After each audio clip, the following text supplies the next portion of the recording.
Hello and welcome to the channel. My name is Jake. You can also call me Atrocious, and today, just as usual, when we've got upcoming set releases, we've got the buy list here for you with pre-releases starting today, I believe, and boxes already hitting the market. YouTubers already opening up their cases, boxes, etc. You should know what kind of cards you should be looking out for, whether that's in your pre-release packs, whether that's in the cases you bought themselves, or boxes, etc., or maybe even just trying to buy singles overall. As usual, I'm going to group cards in this set into three different tiers. Tier 1, cards that are very, very good and are in a lot of decks or are instrumental pieces of meta decks in this upcoming format. Basically, if you want to prioritize a specific card with no real deck in mind that you want to play, those are the cards that you want to get first. Tier 2 is a really good mix of different cards. They are either cards that are kind of techs in the more popular meta decks, the strongest decks in the format, or they may be cards that are instrumental to game plans in tier 2 or tier 3 decks. If you plan on playing meta decks, you might want to get familiar with them because of how good they are potentially going into things like store championships, online regionals, offline regionals, even nationals, or like Bandai Card Fest that just recently got announced. And then the tier 3, these are cards that are either like they have the potential to do something and maybe they don't, or maybe they're the tech cards of the tier 2, tier 3 decks, or maybe some of them might not have a lot of value now, but in the future they'll have value.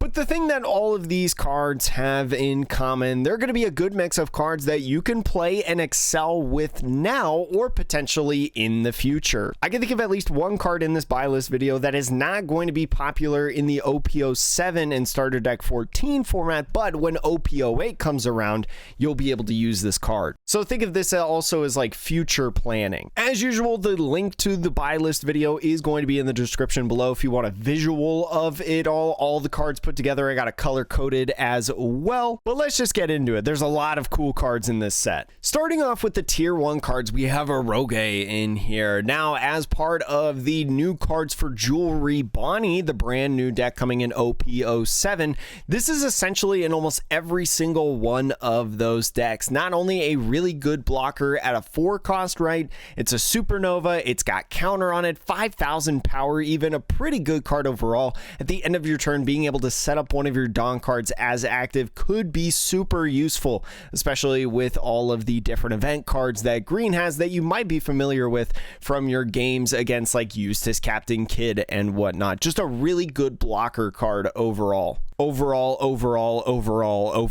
Now at Otama, Otama is essential in Land of Wano green packages, right? Whether you're talking about Yamato, whether you're talking about Perona, Otama is a huge boost to those decks, not only for another searcher, so you don't have to depend on Momonosuke, but also because this has a 2k counter on it. Just really good card in my opinion, and very, very strong. You're going to see it in pretty much every green deck that is Land of Wano base, and definitely as a rare, going to be one that you can get your hands on pretty easy, and I recommend you get 4 of. Now, Basil Hawkins, this is definitely the best green card in the set. A very, very, very good card, especially for leaders like Bonnie, right? Bonnie getting this card, being a supernova type, it gives this card blocker, and then also the once per turn, if it's going to be removed from play, may rest one of your opponent's characters instead. An insane card in general, in my opinion.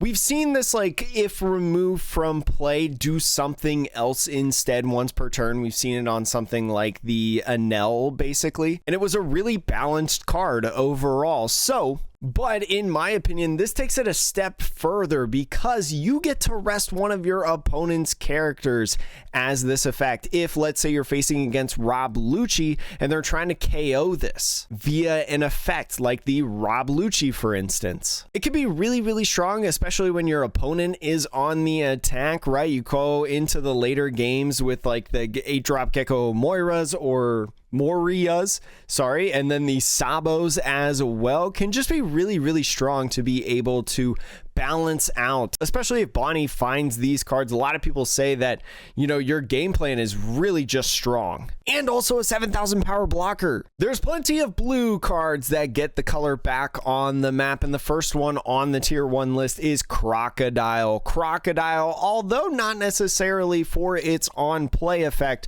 this 7 Warlords of the Sea is an instrumental part of the 2K set that you play in Boa Hancock, that you play in Doflamingo, that you play in even starter deck 12 Zoro Sanji. If you're playing a 7 Warlords of the Sea type package, this is an inclusion in there, but it's not the only 2K that we're going to talk about in this tier 1 list. But first, going in the numbered order, we're going to talk about this Fishman 7 Warlords Sun Pirates card in here, Jinbei. Jinbei, another really good card, just as we talked about, especially in Doflamingo, right?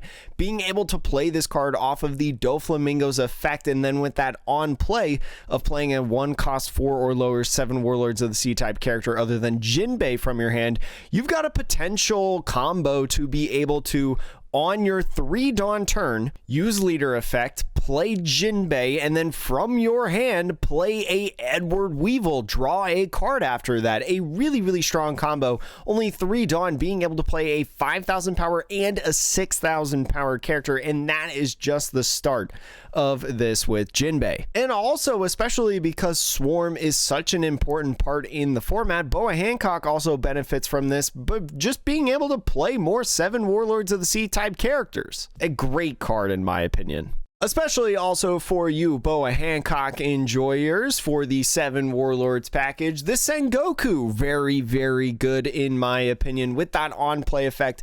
You may see it as a Navy card, and it is, but it is a 7 Warlords of the Sea searcher. So although you can't search for Sengoku, which actually, yeah, you can't, because Sengoku's not 7 Warlords type of the Sea, so it's not even included in the text. That's very interesting, actually. I wonder if they would eventually print a 7 Warlords of the Sea Sengoku. Probably wouldn't make sense, but is a really key part of your game plan to be able to get things going, especially for the Boa deck. I don't think really Doflamingo, I think Doflamingo sometimes plays it, and I know Nami sometimes plays it, so enough decks playing this in the format that you could go ahead and get 4 of this rare. Trafalgar Law is the other 2K that I was hinting at in the 7 Warlords of the Sea package. Another great card in general for being able to, especially with Doflamingo, right? I know in Doflamingo and like OP08, people were playing like Kaya's, right, as a 2K. People were playing the Dracul Mihawks, which is fine, which is a 7 Warlords card that you do want to play, but also the Suru,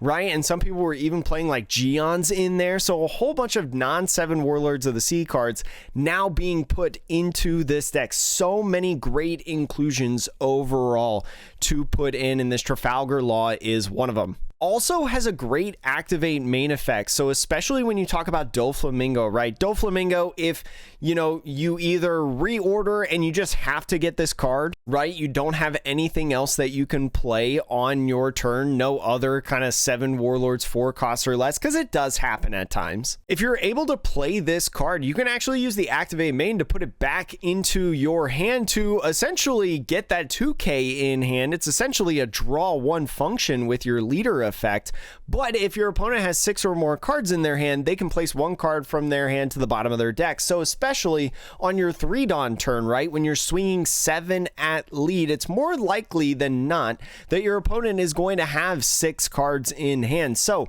forcing them to get rid of one of those cards, even though it's a card of their choosing, it's still a good opportunity to be able to bottom deck and try to get some card advantage, if anything. The best blue card in this set, though, is Boa Hancock, included in so many different blue decks, especially with this on-play effect. Up to one of your opponent's characters other than Luffy cannot attack until the end of the next turn, then place up to 1 cost 1 or less character on the bottom of its owner's deck. So just really strong in general. Is a 6,000 power a 6 cost 8,000 power 7 Warlords of the Sea Kuja Pirates type character. We saw it in a handful of matches in action in the OP08 tournaments that we've covered recently on the channel. If you haven't seen those yet, go check those out. And just like a lot of these other 7 Warlords of the Sea cards that we're talking about, this is in a 4 of inclusion. Such a good card overall. Now, Perfume Femur is the first event card that we're going to be talking about in this video, and the first one in the tier 1 category. This is essentially a Diable Jambe plus a power boost for your 7 Warlords type characters, your Boa Hancock leaders, your Doflamingo leaders. You're able to give them 2,000 power overall, and as well as negating any blockers that are on the field. Blockers very prevalent in this format, very, very good overall. We've even talked about a couple of them in Jewelry Bonnie, and how some of them are instrumental to the game plan. Think about getting around them entirely and just going for game. You can play this at any time. You can play this at the beginning of the game. You can play this at the end of the game. And with a trigger of draw 1, it's not too bad overall. A very, very good card that I would suggest getting 4 of. Now, in a color that is dominated by Foxy Pirates for the most part, Sanji emerges as the best purple card and very, very instrumental in Red Purple Law's next step to dominance in the format. This is a great, great card in my opinion. The 6 cost, 6,000 power, 2k may be a little intimidating overall, but when you have 2 or fewer Dawn cards than your opponent, this card goes to 3 cost less, being a 3 cost card overall in your hand. And so being able to play it off of Red Purple Law's leader effect, right, meeting that cost requirement is really, really good, especially at certain points of the game when you need that 6k body on the field. Definitely an SR that you want 4 of. Just pretty much like any purple deck, I think, plays this card overall because it's just so good. And also it's a 2k, so it's like, sure, if you don't want to play it, just, I don't know, make it be a 2k. With Rob Lucci coming in OP07 as a leader and an archetype, one of the better black decks in the format, people are very, very excited about. Kaku is a 2k as well that you're going to want to include in your deck with that on play effect of giving an opponent's characters -3 cost for the turn. Could help you in a lot of tricky situations, being a 5,000 power character as well. Just really good overall, and also to be played off of Spandine. I think you can play off Spandine, but if nothing else, again, it's just a 2k counter, something that you can combo with like the Khalifa right in your deck, the Suru. So then you can have more CP cards that are 2k counters, stuff that's searchable off of Spandam. Now, Stussy is actually the first card that I don't recommend that you get a playset of. I mean, you should get a playset of every single card in every set, so then you're not caught off guard. But if you're balling on a budget, trying to get the minimum of what you need in terms of the tier 1 cards, I would just say you can get 2 of these. This is only really included in Rob Lucci decks, and I don't see Rob Lucci playing any more than 2. A lot of them play 1, so if you only want to get 1 of these Stussy cards, then by all means, you can make a deck work with only 1. I see even people like, I think the Luffy TV, he's been playing a lot of Rob Lucci in OP07 on the sim. When I've been watching him, I think he's kind of like off Stussy. Like he would rather play another card that we're going to talk about later in this video. So again, just like I mentioned how it just depends on what you want in a deck and what you feel is correct, you can totally avoid this card or you could get 2. I think it's a good card, to be honest, being able to KO any character, right? While just simply placing one of your characters in the trash when oftentimes it's a little weenie baby, you know, just a 1 cost or something like that, or something that you play off like a Gecko, right? It's that 2 cost that's rested, is just another great option for large, big bodies in this deck. But going back up to 4, we have Tempest Kick. Tempest Kick, an event card in the CP engine. That's just really, really good. I mean, with that main, draw 1 card. Then if your trash is big enough, you give -3 costs. It's a really reminiscent of something like Great Eruption, right? Black decks love this card, especially ones that can really aggressively get stuff in the trash early to be able to get that extra minusing effect. It's really, really good now in the Rob Lucci's and stuff like that, but it is good in the future as well for starter deck 14 Luffy. Personally, one of the decks that I'm really excited about coming in. I love that deck. I really want to play that deck. Now, Frankie, another really great card to make players angry when you get it off of trigger, is really, really interesting, not only because it's a 2K, but also with that trigger, being able to draw one card, and then if you have one or less life, play that card, is a great inclusion in any yellow deck, really, and especially one like Enel. Enel absolutely loves this card, especially because they float on that one or less life a lot of times throughout the game, and there's a pretty good shot that they're going to be able to get one of these off. A card that Black Yellow Luffy really loves, as well as I think Enel actually plays this deck also, this Monkey D. Luffy Egghead SR. Especially because as Black Yellow Luffy, you love the 5-cost brothers. This Luffy not only being able with that trigger to KO one of your opponent's 4-cost or less characters, right? Something that's really good against like Borsalino. Being able to evolve with the baby Luffy from the starter deck 13 to boost your leader, and then play this on the field, use the activate main effect to put it in the trash, and then draw a card while also KOing a character, to then later put right back in life potentially through the leader effect. It's just a really, really nice card overall to be able to continuously draw and kind of control the board a little bit of those kind of more annoying bodies, especially when we talk about getting into a format where red purple law is more and more dominant, right? I can't even attest to as something like Perona or even blue.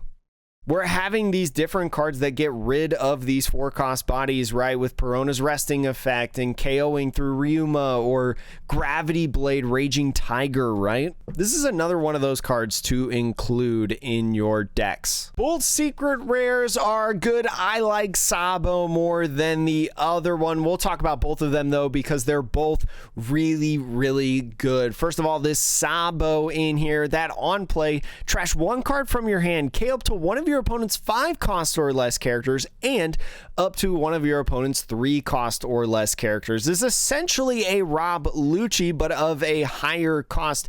Can be really, really strong in the format, and is definitely an inclusion to a ton of different black decks, right? Whether you're like Rob Lucci, who is a full black deck, or something like Perona, right? Perona, kind of the Land of Wano packages, love playing this card. The starter deck Luffy, just a lot of different decks benefit from this card overall, especially as a 9,000 power character, is just going to be really strong. Maybe when you don't need to play something like Gecko Moria. This ace, though, going to be annoying for a lot of people facing against Nell, and I apologize in advance. That 10 costs 10,000 power rush character, especially for a deck like Nell, being able to always unconditionally, no matter what, gain a life after playing that card down on the field. If you're like Nell and always hover between the like 1, 2, 0 life overall, it also gains rush if you have 2 life or less after gaining that life from this card. A really, really strong card, especially as a rusher, being able to compete with a lot of the other big bodies in format, right? Already being 10k, we've seen these popular bodies that we've talked about already in this video, like the Ace, like the Gecko. Just 10,000 power is so good. So definitely an inclusion. The secret rares in this set, they're both really, really good. I'd be happy with pulling either one of them, and being able to get a play set of them is going to be a good, pretty penny. Going into the tier 2 cards, we've got Monkey D. Dragon. This Revolutionary Army 8-cost character may not be something that you see a ton because red decks aren't really all there in OP07, but if you are playing against a red deck, you can fully expect this card. Having that on play effect to give your leader one of your characters to up to 2 Rested Dawn, and then get Rush as a 9,000 power character on top of that, is so good in general for this. Allows you to effectively play a 12 Dawn turn. Overall, it is so nice. It is such a good card that these red decks need, and potentially give a little bit of a surge in this format. Now, Jewelry Bonnie is an SR in here that is very good for Jewelry Bonnie decks in general, but is something that I don't see included in every single list. With that on-play effect of freezing a character into the next refresh phase is a good card in general and is something that can be very strong, especially if you chain these Bonnies, right? Not only being a 5 cost, which is very manageable at several points of the game, but also being a 6,000 power character is strong. A lot of Jewelry Bonnie decks are playing either this card or the next card that I'm going to talk about. Now, if you're not playing the Jewelry Bonnie SR, you may be considering the Bartolomeo in your Jewelry Bonnie deck. A 3 cost 4,000 power blocker that has the your turn once per turn. If a character is rested from your own effects, draw 1 card and then trash 1 card from your hand. Something we've seen before in different blockers that are a little bit smaller. I think of Wire first, and especially with the Jewelry Bonnie, right? You're going to be able to rest stuff in general. So this Bartolomeo is a really good card to be able to filter your hand out, find different pieces that you need in upcoming turns or the correct amount of counter that you need to get out of certain swings. And then also as a blocker, just really nice on the field. Now for the next tier 2 card, we got to go all the way back to black, skipping over the next couple colors. This Monkey D. Luffy is very interesting in my opinion. It is a cheeky card that I see off and on in these black decks, especially with that when attacking, can be really, really good at trying to reach an extra threshold, just gain extra power in general for that finishing swing or taking out an opposing character that is just so good on the other side of the field. You trash up to one of your opponent's characters with a cost of 2 or less, which is really nice sometimes, right? But then being able to search through your trash, get your cost 4 or more, put them at the bottom of your deck, and gain 1,000 power for every 3 cards you place at the bottom of the deck could again be that extra power that you need. That doesn't include Dawn, right? You can get extra power without having to utilize Dawn on this character, especially as a 6,000 power character. It's already ready to swing. It's a really cool card in my opinion, and definitely if a black Straw Hat Crew type decks really become more popular, this is a card that you probably want to keep in your back pocket. I think also Rob Lucci plays around with the idea of this card. It's either that or Gecko.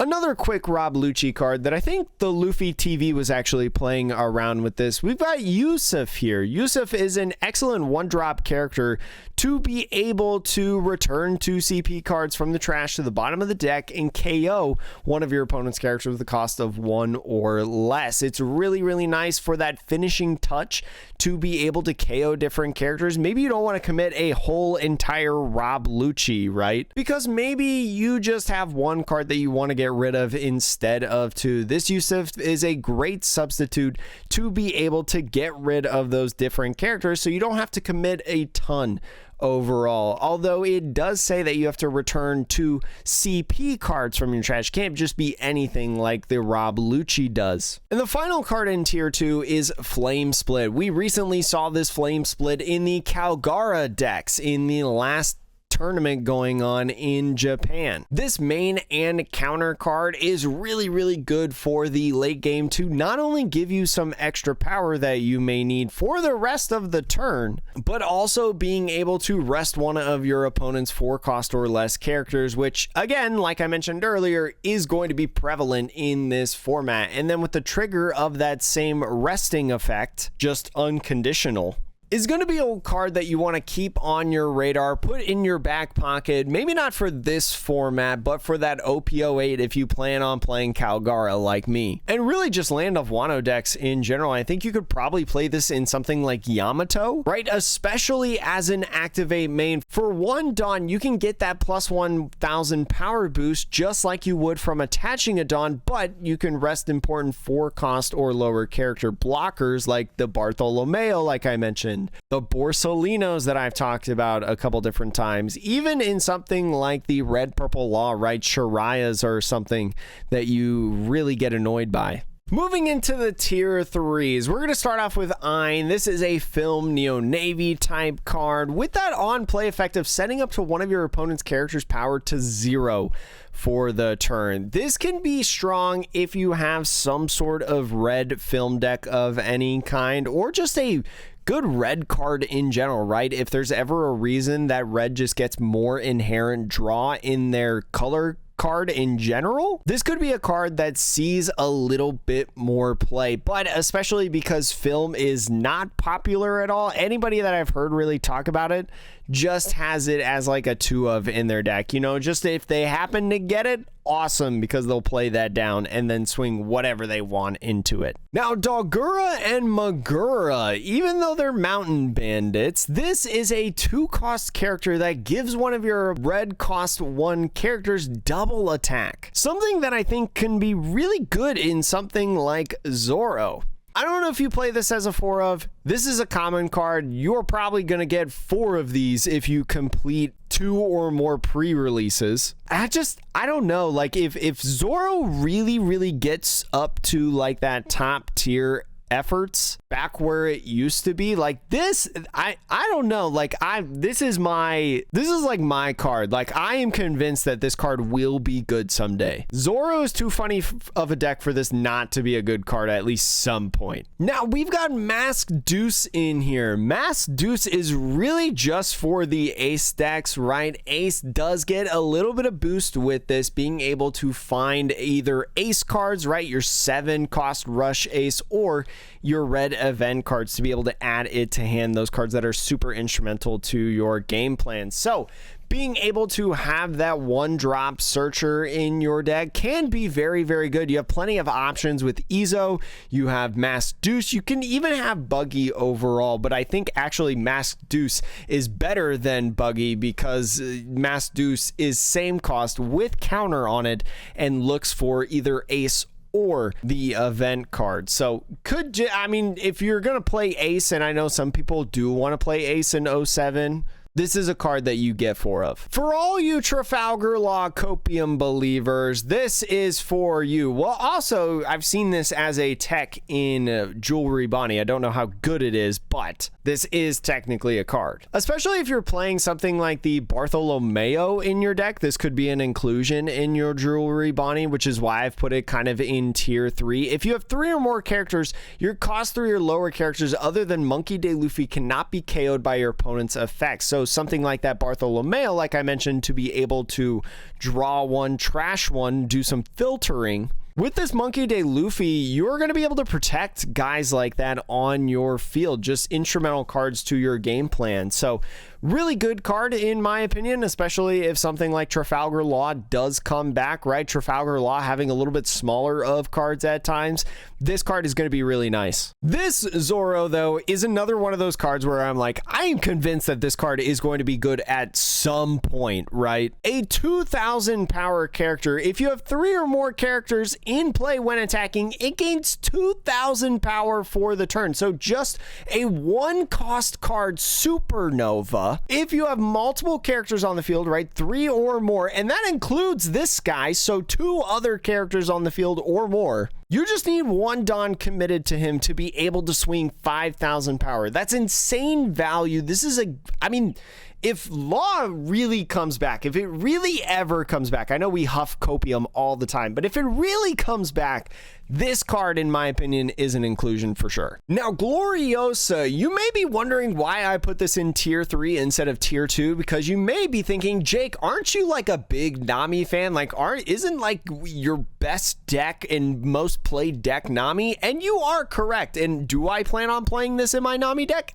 Absolutely. But looking at the Nami list for OP07 and seeing it in videos and tournaments, it's not a requirement to have the Amazon or Kuja Pirates package in your Nami decks. I'm going to play it because I think it's very cool and it's a refreshing taste of Nami a little bit, being able to play this card, a searcher for your Kuja Pirate cards. which we'll talk about a couple of the other ones later. Now, this card right here, this Gecko, I've included it because Cross has insisted, I think, on Twitter that this is a good card. We talked about earlier with the Basil Hawkins how these different effects of either leaving the field, you can either have this character leave the field in whatever way or do something else instead. And this Gecko Moria fits the bill. I'm not convinced on it. I just being a 5 cost, I think it's just much more difficult, right? Can't play it on Jinbei, can't play it through Doflamingo's leader effect. I'm not a believer in this card, but I think because Cross is a better player than I am, I think it deserves at least like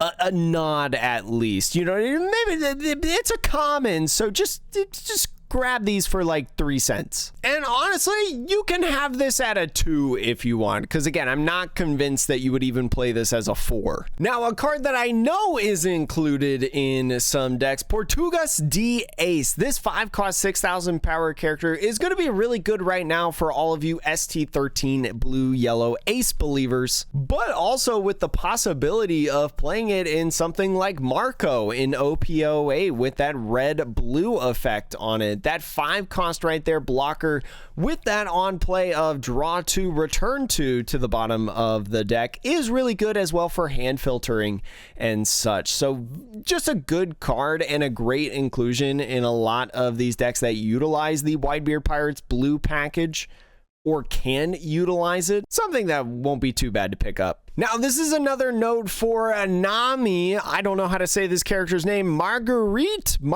is what I'm going to call it. Being a blocker that draws 1 is such a good card, especially in something like Nami. Also, being able to be searched off of the Gloriosa, just really, really nice, right? Think about having that block, but also that on play of draw a card, especially when you talk about into something like Red Purple Law, right? Being able to draw a card, get a brand new card, even though it gets bottom decked really easily, it replaces itself basically and forces your opponent to choose to bottom deck something like that instead of something like a Kaya. Who knows? Maybe they still do Kaya, but if you don't want to play it, it's a good pair off of the Gavel, right? And just another good 4 of that I'm really excited to play in my Nami deck. Okay, one more card and I'll stop talking about Nami. Snake Dance is a inclusion if you want to play the Gloriosa, Margaret, I think the name was, and, Kuja Pirates Amazon package. This is a great card with that counter of 4,000, something that we've seen time and time again, and then returning a character to your hand to protect something like Kaya or just any character in general, right? You can grab the 3 cost Margarets, you can grab the 1 cost Dazbone, Gloriosa, Kaya, you can even grab a Zeph if you want to. And then with that trigger, returning one of your characters to your hand, which is nice at a lot of times, you can also return one of your opponent's 5 cost or lower characters